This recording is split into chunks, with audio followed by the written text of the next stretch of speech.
사실 저희는 배우는 것이 따로 있는데요. 좀 의아해 하시는 표정이 보이는 것 같은데요. 그리 긍정적이지만 않다는 거 잘 알고 있어요. 요즘은 다 거기서 배워요인데요. 학교도 학원도 책도 선생님도 아닌 땡땡땡땡땡에게서 수많은 것들을 그것도 공짜로 배우고 있다고 합니다. 이 놀라운 5글자 과연 뭘까요?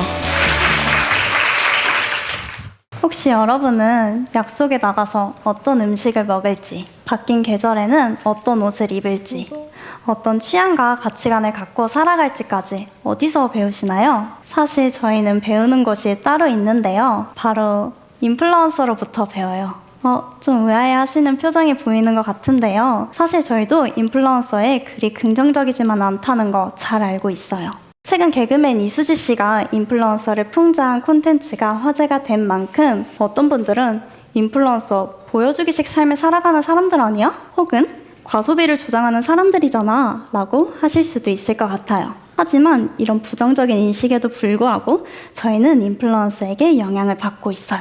그렇다면 대체 이런 부정적인 이슈가 있는데 저희는 왜 인플루언서에게 영향을 받고 있는 걸까요? 그 이유는 저희의 성장 배경에서 알 수 있어요. 저희는 2004년 싸이월드를 시작으로 얼짱시대 페이스북과 함께 성장해 왔어요. 그리고 그 속에서 수많은 인플루언서를 만났는데요. 좀 더 구체적으로 살펴볼까요? 여러분 혹시 컴스 아이라이너 한 번쯤 들어보셨나요? 컴스 아이라이너의 주인공인 얼짱시대 한아름송이 씨는 최근 결혼을 했대요. 또 교복을 입고 춤을 추는 영상을 페이스북에 올리던 느낌적인 느낌 백승원 씨는 최근 제스비의 승원수로 연예계 데뷔까지 했대요. 그리고 코미디언 1세대 커플 유튜버 엔조이 커플은 결혼도 하고 최근 임신 소식을 알리며 새로운 가정을 꾸린 모습을 보여주고 있어요.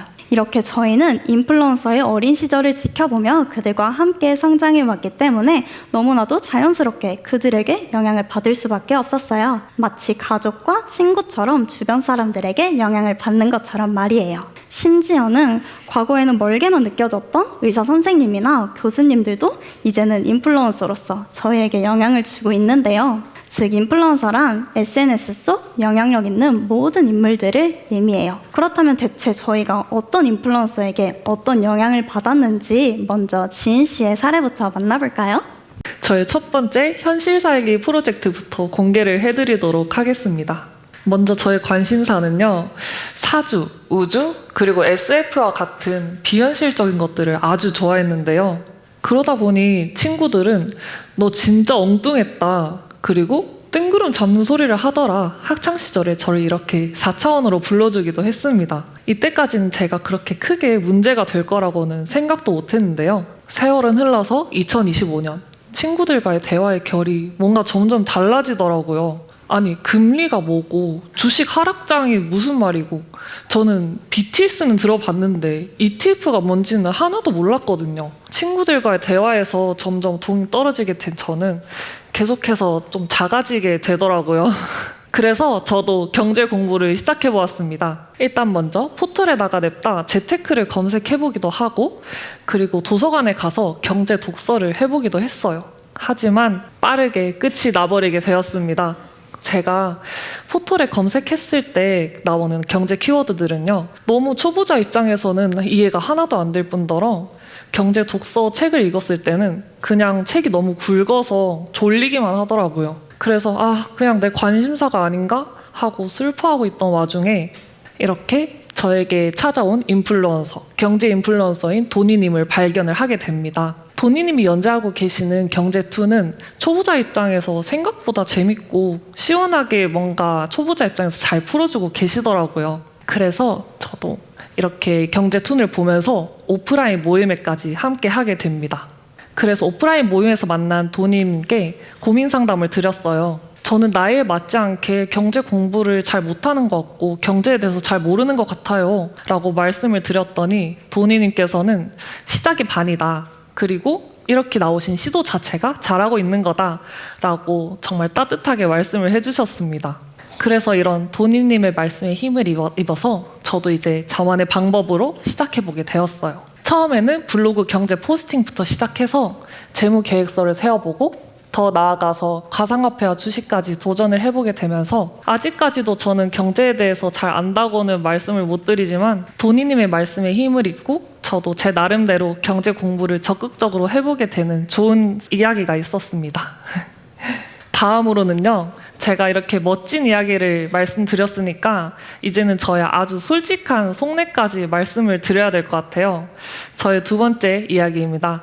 저는 올해 아주 길고 길었던 장기 연애를 마무리를 하게 되었습니다. 저는 같은 대학교 그리고 심지어 같은 과 CC였기 때문에 겹지인들이 아주 많았어요. 그래서 친구들이 어떻게 알았는지 계속해서 연락이 오더라고요. 아니 뭐 괜찮아? 아니 무슨 일 있었어? 나 못 들었는데 무슨 일이야 이게? 라고 물어보는 친구들에게 저는 괜찮다. 괜찮으니까 그만 물어봐라. 나는 오히려 대학에서 좋은 경험이었다. 라고 쿨하게 답을 해주곤 했는데요. 혹시 여러분들 중에 이별을 하고 바로 쿨하게 뒤돌아서실 수 있으신 분 계신가요? 일단 저도 사실 그렇게 하지 못했는데요. 저는 친구들 그리고 가족들한테도 계속해서 숨겨가면서 매일 밤마다 백엔잎에 눈물을 적시곤 했습니다. 밤에는 이렇게 펑펑 울고 낮에는 친구들과 하하호호 떠들면서 거의 지킬 앤 하이드 마냥 제 감정을 꾹꾹 숨기고 눌러 담았는데요. 그리고 여러분들이 이렇게 보시면은 아니 그냥 눈물 몇 방울 흘리고 만 거 아니야? 라고 생각하실까봐 제가 이렇게 정량적인 지표까지 같이 들고 왔습니다. 저는 다이어트 할 때는 빠지지도 않던 살이 갑자기 훅 빠질 정도로 너무 마음이 아팠어요. 그래서 이제는 좀 웃어보자 라고 생각을 하고 웃긴 영상들을 유튜브에서 찾아보고 있는 가운데 찰스 엔터라는 분을 발견을 하게 됐어요. 찰스 엔터는 이미 저희에게도 유명한 다양한 콘텐츠를 발행하는 유튜버인데요. 그렇게 찰스 엔터의 눈물 셀카라는 것까지 제가 발견을 하게 되거든요. 눈물 셀카 혹시 뭔지 감이 오시나요? 모르시는 것 같으니까 제가 한번 보여드리겠습니다.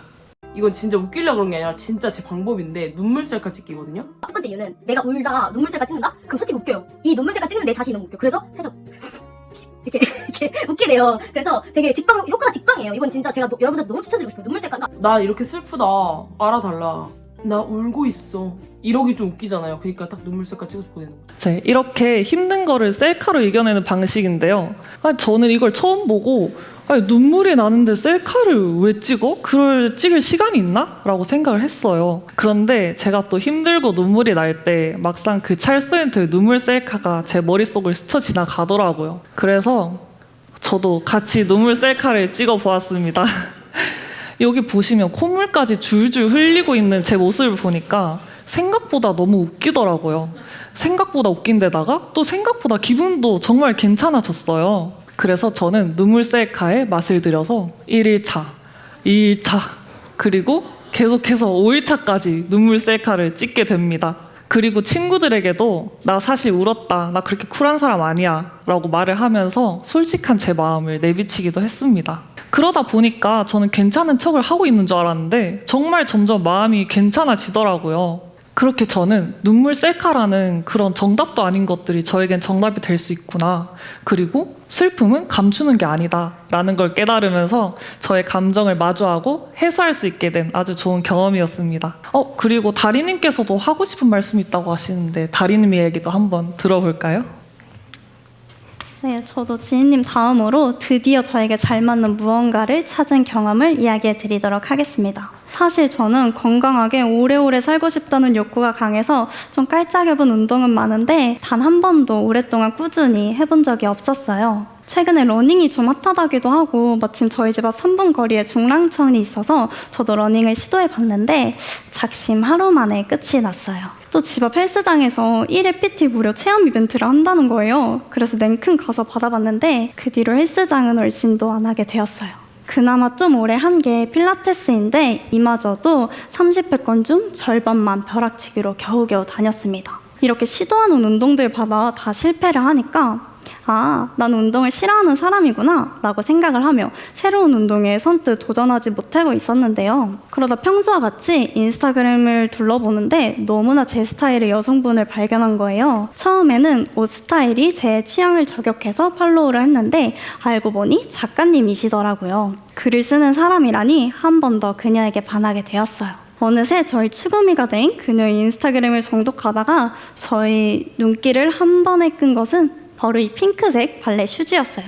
작가님은 이 핑크색 발레 슈즈와 함께 이런 멘트를 남기셨는데요. 할아버지 아가씨 할 것 없이 다 같이 춤을 춘다는데 정말 기대가 된다라고요. 저는 발레는 전공자만 할 수 있는, 그래서 저랑은 거리가 먼 운동이라고 생각했기 때문에 이 말이 굉장히 신선한 충격으로 다가왔어요. 뿐만 아니라 작가님은 책에서도 발레를 계속 이야기하고 계셨어요. 심지어 한 책의 5번째 목차는 발레 수업과 한식당이었는데요. 이렇게 제가 좋아하는 작가님이 발레에 대해서 꾸준히 이야기를 하시니까 뭔가 발레도 발레를 하는 사람들도 너무 사랑스럽고 낭만적으로 느껴지는 거예요.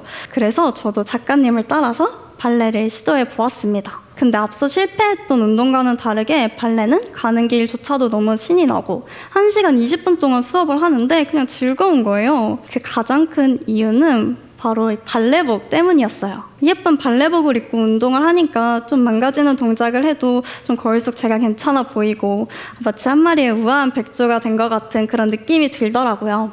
그렇게 저는 운동을 할 때조차 예쁘게 입는 것을 좋아하는, 나의 만족이 중요한 사람이라는 것을 알게 되었어요. 이제 발레는 제 인생에서 빼놓을 수 없는 존재가 되어 이제는 주 2회 이상 꾸준히 발레를 하고 있는데요. 심지어 저는 근막통통 증후군이라는 만성 두통과 근육통을 앓고 살았는데 발레를 하고 나서부터는 이 만성 통증과도 이별을 하게 되었습니다. 작가님 덕분에 예상치도 못했던 곳에서 발레라는 새로운 세계를 만나게 되었고 저도 몰랐던 저의 취향과 모습을 발견할 수 있었습니다. 수연님도 이렇게 몰랐던 모습을 발견한 경험 있다고 하지 않으셨나요? 네, 맞습니다. 저도 몰랐던 절 발견했던 경험이 있어서 한번 들려드리고 싶어요. 저는 누군가를 따라했더니 저를 찾게 되었거든요. 그 학창시절에는 입으면 되는 이런 학생다운, 학생스러운 교복이 있었고 또 급식이 있었고 또 따르면 되는 급훈이 있었는데요. 그냥 학생에서 대자 붙은 대학생 됐을 뿐인데 이 전부 다 사라졌더라고요. 전부 다 저의 선택이었어요. 이제 학생스러움이 아니라 점점 어른스러움을 쫓아야 되는 자리들이 늘어나더라고요. 뭐 대외활동 면접도 그렇고 학교에서 하는 학생회도 그렇고 점점 어른스러운 게 뭔지 잘 모르겠지만 난 자꾸 어른스러워져야 된다고 하니까 그게 뭔지 모르겠으니까 공부해야 하나 하던 찰나에 그 겨울에 저는 하트 시그널을 보게 됩니다. 그 하트 시그널에서 제가 푹 빠진 캐릭터는 바로 변호사 이주미 씨였는데요. 근데 너무 낯이 익은 거예요. 그래서 어디서 봤지? 했는데 바로 신입사원 탄생기 굿피플이라는 예능에서 봤던 바로 그 인턴 변호사 이주미 씨더라고요. 그때는 막 의뢰인이랑 잘하고 싶어서 열심히 하다가 막 의뢰인 앞에서 막 울고 막 노력하지만 막 실수하고 그렇게 어리숙했던 주미님이 어느새 너무 멋있는 변호사로 성장해 계시는 모습을 보니까 이게 바로 성장이구나, 이게 어른스러운 멋인가 싶어서 따라하기 시작했습니다. 네, 그때부터 주미님을 팔로우하면서 전 주미님을 아주 가까이에 두기 시작했는데요. 주미님의 피드에서 보니까 이 3가지가 되게 마음에 들더라고요. 첫 번째는 주미님 브라운 자켓에 블랙과 네이비를 매치해서 뭔가 중요한 날이지만 이렇게 캐주얼하게 입는 그런 어른스러운 멋이 멋져 보였고, 두 번째로는 이름도 모르겠는 이런 예쁜 음료를 드시는 것도 멋져 보였고, 또 세 번째는 저는 꽃다발 같은 건 졸업식이나 입학식 때만 보고 또 주기도 했거든요. 근데 그게 아니라 아무 날도 아닌데 그냥 나에게 수고했다는 의미로 꽃다발도 선물하시는 거예요. 그래서 이런 게 진짜 이게 갖춰진 멋이구나, 이게 진짜 어른스러운 멋이구나 싶어서 정말 그대로 따라해보기 시작했습니다. 정말 부끄럽지만 진짜 똑같이 따라해봤는데요. 아주 중요한 날에는 브라운 아주 똑같이 브라운 자켓에 네이비랑 블랙을 매치해서 입어보기도 했고, 또 저는 사실 메가커피를 좋아해요. 메가커피, 컴포즈커피 같은 저가 커피를 좋아하는데 개인 카페에 가서 3모금밖에 안 되지만 한 잔에 7,500원짜리 나인슈페너를 사 먹어보기도 하고, 또 아무 날도 아니지만 집 가는 길에 나한테 수고했다고 지하철역에서 꽃다발을 사서 저의 스스로에게 선물해보는 경험도 해보기 시작했습니다. 이렇게 안 해봤던 것들, 하지만 내가 이게 멋이지 않을까 싶어서 해봤던 것들을 따라하니까 이런 게 보이더라고요. 꼭 그것만이 어른스러운 멋의 정답은 아니구나 하는 걸 깨닫게 되었습니다. 저는 이런 사람이더라고요. 너무너무 편한 옷이 좋지만 이제는 그래도 TPO를 좀 고민할 수 있게 되었고요. 커피는 사실 아직도 저가 커피가 좋아요. 저는 커피 한 잔에 7,500원? 아직 잘 모르겠는 것 같아요. 네, 그래서 아직은 저가 커피가 좋지만 그치만 꽃 선물하는 거에 재미는 또 알게 되었는데요. 언제 어디서든지 이제 축하할 일이 생기면 꽃부터 생각이 나더라고요. 주민님의 스타일에서 좋아 보이는 것들을 따라하다 보니까 뭐가 좋고 싫은지 정도는 이제 알 수 있게 된 것 같아요. 그렇게 저는 어른스러움 찾기 여정을 열심히 떠나가고 있는데요. 아직은 사실 어른스러운 게 뭔지 아직도 잘 모르겠지만 그래도 뭐가 좋고 뭐가 싫은지 정도는 이제 구별해낼 수 있다는 거, 이것만으로도 전 사실 어른스러워진 게 아닐까 하고 생각하고 있는데 어떤가요? 저 좀 어른스러운가요? 네, 감사합니다. 네, 저는 그렇게 성장해 나가고 있었습니다. 네, 저희 세대 인플루언서와 함께하는 일상 즐겁게 보셨나요? 저희 아주 알차게 영향을 받으며 살아가고 있다는 게 느껴지시죠? 심지어 이게 저희 셋만의 이야기는 아니에요. 한 친구는 엄마가 백날 아침에 물 마시라고 해도 절대 안 마시다가 배우 문숙님의 유튜버를 보고 매일 아침 물을 마시며 하루를 시작한다고 하고, 한 친구는 인플루언서를 보고 책을 읽을 때 밑줄을 긋고 필사하는 습관을 기렸다고 해요. 심지어 한 친구는 좋아하는 인플루언서가 기부하는 모습을 보고 본인도 소액이라도 꾸준히 기부하는 친구도 있었어요. 근데 또 긍정적인 결과만 있는 건 아니에요. 모델 홍태준 씨를 보고 오전 러닝을 따라하다가 삶의 질이 오히려 안 좋아져서 작심 하루 만에 포기해버린 친구도 있었고, 정희영 교수님의 저속노화 식단을 따라하다가 그냥 접어버린 친구도 있대요. 이렇게 저희는 인플루언서를 보고 나에게 맞는 것은 선택하고 맞지 않는 것은 쿨하게 버려가며 점점 내가 되고 싶은 나를 찾아가고 그렇게 성장해 가고 있어요. 인플루언서를 통해서 다채로운 라이프 스타일에 대한 소스를 얻기도 하고, 새로운 취미와 취향에 눈을 떠보기도 하고, 심지어는 사고방식과 가치관까지 영향을 받으면서 말이에요. 그리고 저희는 앞으로도 이렇게 많은 인플루언서를 참고하며 점점 더 성장해 갈 거랍니다. 우리는 이렇게 살아요. 발표 들어주셔서 감사합니다.